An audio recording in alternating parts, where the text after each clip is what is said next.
بسم اللہ الرحمن الرحیم۔ عمر باادب ہو کر بابا کے سامنے بیٹھا تھا۔ بابا نے ٹیک چھوڑی اور سیدھے بیٹھ گئے اور دھیمے سے پر اثر لہجے میں کہنے لگے، حلاوت ایک بہت بڑی نعمت ہے۔ مجھے نہیں پتا میں تمہیں ٹھیک سے سمجھا پاؤں گا یا نہیں، مگر اپنی پوری کوشش کروں گا۔ بابا ایک توقف کے بعد چپ ہوئے اور پھر بولے، دنیا میں ہم دیکھتے ہیں کہ جب ایک لڑکے اور کسی لڑکی میں نئی نئی محبت ہوتی ہے تو شروع میں کیا ہوتا ہے، محبوب کا نام لبوں پر تنہائی میں بھی لیں تو اس نام لینے میں بھی مزہ آتا ہے۔ ہر وقت انسان محبوب کے سوچوں میں رہتا ہے، کوشش کرتا ہے جتنا ہو سکے اس سے رابطہ رہے۔ ساری رات چھپ کر باتیں ہوتی ہیں لیکن دل نہیں بھرتا۔ ایک دوسرے کے ساتھ وقت بتانے کو دل کرتا ہے، بلا وجہ ہنسی آتی ہے۔ ایک خوش ہو تو دوسرا بھی خوشی محسوس کرتا ہے۔ ایک کو کوئی غم ہو تو دوسرا ہر ممکن کوشش کرتا ہے اس کا غم دور کرنے کی۔ فیوچر پلاننگز ہوتی ہیں اور ایسا کرنے میں وہ بےحد خوشی محسوس کرتے ہیں۔ ایک دوسرے کی تصاویر چھپا کر رکھتے ہیں، ان تصاویر کو دیکھتے ہیں اور تو دل میں گدگدی سی محسوس ہوتی ہے، اور ایسا بہت کچھ ہوتا ہے۔ تمہیں تو معلوم ہے نا؟ بابا نے پوچھا۔ عمر نے اس بات میں سر ہلایا۔ یہ جذبات صرف مرد اور عورت کی محبت پر نہیں بلکہ ہر چیز سے متعلق ایسے ہی جذبات ابھرتے ہیں جو ہمیں پسند ہوتی ہے، چاہے بے جان چیز ہی کیوں نہ ہو، مثلاً نئی کار یا کوئی اور نئی چیز۔ جی بابا ایسا ہی ہے، عمر نے تصدیق کرتے ہوئے کہا۔ بیٹا، جب ایمان کی حلاوت نصیب ہوتی ہے تب اسی طرح کے خالص جذبات اللہ کے لیے ابھرنا شروع ہو جاتے ہیں۔ کیوں ہم ساری رات عبادت نہیں کر پاتے؟ کیوں ہم نماز کے لیے بھی خود کو زبردستی تیار کرتے ہیں؟ کیونکہ ہمیں یہ حلاوت نصیب نہیں، اگر ہے تو انتہائی کم۔ بیٹا، سنا تو ہوگا رابعہ بصری، جنید بغدادی وغیرہ اتنی عبادت کرتے تھے، فلاں ایک بندہ اتنی عبادت کرتا تھا۔ وہ مجبوراً نہیں کرتے تھے، نہ خود کو زبردستی یہ کرنے پر مجبور کرتے تھے، بلکہ انہیں حلاوت ملتی تھی۔ انہیں اتنا مزہ آتا تھا کہ باقی ساری لذتیں انہیں محسوس نہیں ہوتی تھیں۔ بابا سانس لینے کے لیے رکے، تھوڑی دیر کے لیے چپ ہوئے اور پھر جب بولے تو نہ جانے کیوں ان کی آنکھیں نم ہو گئیں اور ان کی آواز بھرا گئی۔ آنکھوں سے آنسوں کے کچھ قطرے گالوں پر اتر آئے اور بھرائی آواز میں بولے، میں قسم کھا کر کہتا ہوں بیٹا، جس کو یہ حلاوت مل جاتی ہے نا، وہ اس کو اتنا مزہ آتا ہے نماز پڑھنے میں کہ وہ دنیا بھول جاتا ہے۔ وہ بھرے مجمع میں بھی دل میں اللہ سے باتیں کرتا ہے۔ اسے اللہ کے راستے میں تکلیف ملنے میں بھی اتنا مزہ آتا ہے کہ بے اختیار اللہ سے کہتا ہے کہ تیری خاطر اور تکلیف آئے۔ اسے اللہ کہنے میں بھی سرور ملتا ہے۔ وہ سولی چڑھ کر بھی مسکراتا ہے۔ وہ اپنے زخموں کو دیکھ کر کہکا لگاتا ہے۔ جسے حلاوت مل جائے اس کا دل لگتا ہی مسجد میں ہے، دنیا سے بے پرواہ ہو جاتا ہے۔ بیٹا، جاؤ جاندار اور بے جان چیزوں سے نظر کی حفاظت کرو، اللہ دل کی آنکھیں کھول دے گا۔ جسم کے کانوں کو اللہ کو ناپسند کلاموں کو سننے سے روک دو، اللہ روح کے کان کھول دے گا۔ یہ 2 کام کر لو بیٹا، حلاوت ملے گی۔ حلاوت مل گئی، ہر نیکی کی توفیق مل جائے گی۔ بابا بولتے بولتے تھک گئے تھے، انہوں نے پھر ٹیک لگا لی اور آنکھیں موند لی۔ عمر خاموشی سے اٹھا اور سلام کر کے واپس ہو لیا۔ پاپا نے زیر لب سلام کا جواب دیا۔ جب عمر دروازے سے باہر نکلنے لگا تو اس نے پیچھے مڑ کر دیکھا۔ بابا سجدے میں پڑے تھے اور ان کا جسم ہچکولے لے رہا تھا۔ اس منظر نے ایسا دل پر اثر کیا کہ عمر کی آنکھوں میں بھی نمی آ گئی۔ مسجد کے صحن میں کھڑے ہو کر اس نے آسمان کی طرف دیکھا اور گھٹنوں کے بل پر بیٹھ کر دونوں ہاتھوں سے جھولی اٹھا کر دل ہی دل میں کہنے لگا، یا اللہ، میں نے آج تک کسی کے سامنے جھولی نہیں پھیلائی، تو جانتا ہے۔ یا اللہ، آج پہلی بار تیرے سامنے جھولی پھیلا رہا ہوں۔ میں منگتا ہوں، فقیر ہوں، تجھے تیری رحمت کا واسطہ دیتا ہوں۔ مجھے ایمان کی حلاوت نصیب فرما، مجھے ایمان کی حلاوت نصیب فرما۔ بے اختیار اس کی آنکھوں سے 2 آنسوں کے قطرے اس کی جھولی میں جا گرے۔ ادھر ایک نوجوان عشق حقیقی کی طلب میں تڑپ رہا تھا اور ادھر عشق مجازی کی ابتدا ہو چکی تھی۔ عائشہ کبیر کوئی عام لڑکی نہیں تھی۔ لڑکی بہت خوبصورت نہ بھی ہو، لیکن امیر ہو تو یہ امیری عام سی لڑکی کو بھی بڑی دلکش بنا دیتی ہے۔ مگر جب خوبصورتی بھی ہو اور امیری بھی، یہ تو 2 آتشہ والی صورتحال ہو جاتی ہے۔ یہی صورتحال عائشہ کی بھی تھی۔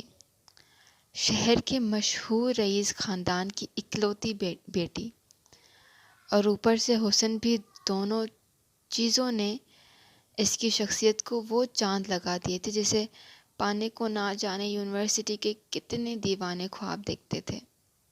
حسن ہو تو مغروری آ ہی جاتی ہے، مگر حسن بھی ہو، دولت بھی ہو، پھر تو مغروری کی انتہا کہاں۔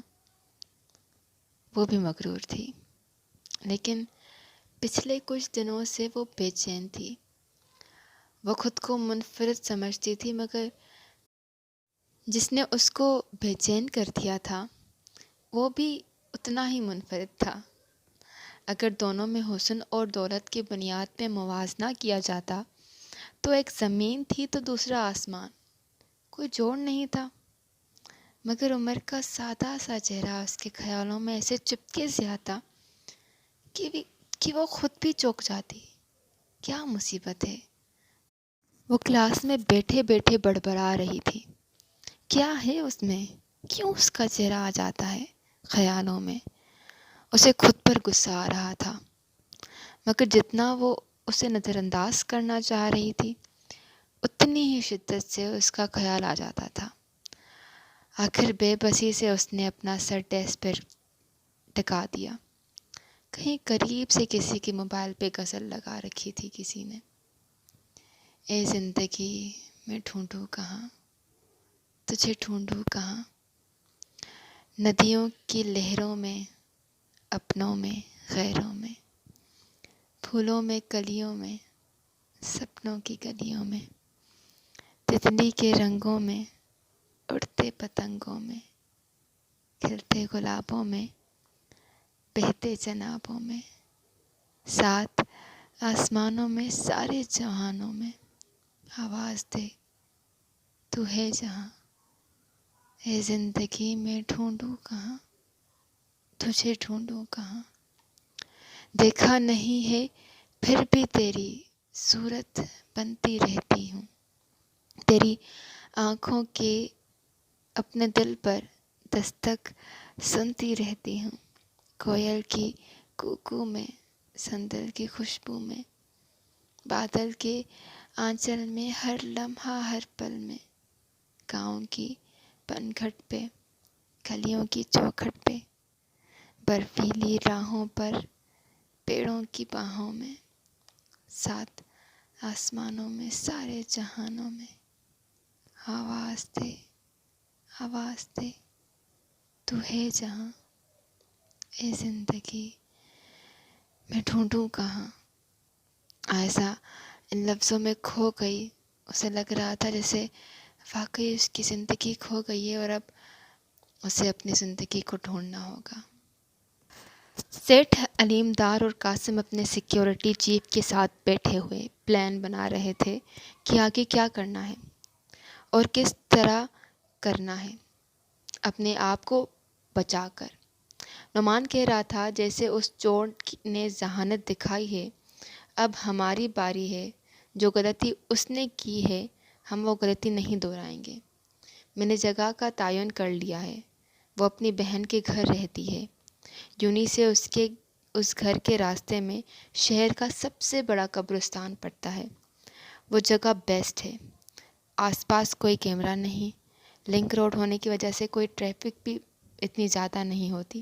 صرف 2 گارڈز بہت ہوں گے اس کام کے لیے جو گن پوائنٹ پر اسے اغوا کر کے فارم ہاؤس لے آئیں گے جہاں ہم اس کے انتظار میں ہوں گے.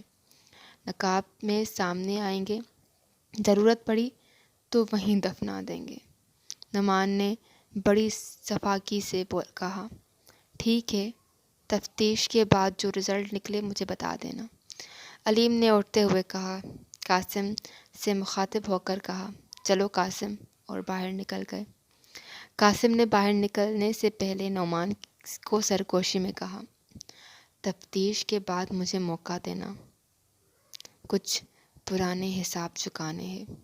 قاسم نے ہونٹوں پر شیطانی مسکراہٹ کے ساتھ کہا کیوں نہیں، کل پارٹی ہوگی. نعمان نے بھی معنی خیز لہجے میں کہا. ماسٹر نے ہنس کر کہا ابھی وقت نہیں آیا، تمہارا جب مجھے مناسب لگا پھر بتاؤں گا. حیدر چپ کر گیا. کمرے میں ایک بچہ اور ایک بچی جو تقریباً حیدر ہی کے ہم عمر تھے کمرے میں داخل ہوئے. ان دونوں کے ہاتھوں کی پشت سے تھوڑا تھوڑا خون رس رہا تھا. دونوں کے چہرے پر تکلیف کے آثار تھے. یہ میرا بیٹا ہے اور میری بیٹی ہے، ماسٹر نے حیدر کو بتاتے ہوئے کہا. جیسا سلوک یہ ہمارے ساتھ کرتا ہے نا، لگتا ایسا ہے جیسے ہمیں روڈ سے اٹھایا ہو. پاس سے گزرتے ہوئے لڑکی نے اپنے بھائی سے سرگوشی میں کہا. ماسٹر نے تو یہ بات نہ سنی مگر حیدر قریب تھا، اس نے سن لی. حیدر نے بڑی حیرانی سے اس لڑکی کی طرف دیکھا. بابا اب بس ہو گئی ہے، تھوڑا رحم کریں. صبح صبح اچانک نئی اور ہارڈ ایکسرسائز اور اب یہ پنچنگ بیگ پر باکسنگ کر کے ہاتھ ٹوٹ چکے ہیں. لڑکی شاید اپنے بھائی سے تیز تھی، مسلسل بولے جا رہی تھی. ٹارگٹ پورا ہوا. ماسٹر نے کسی بات پر بھی کان نہیں دھرے مطلب کی بات کرتے ہوئے کہا. جی نہیں، لڑکے نے دھیمے لہجے میں کہا. دین گیٹ آؤٹ.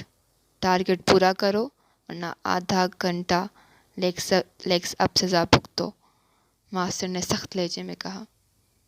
دونوں نے احتجاجی نظروں سے اپنے باپ نما ماسٹر کو دیکھا، پھر فوراً واپس آنے کے لیے چل پڑے.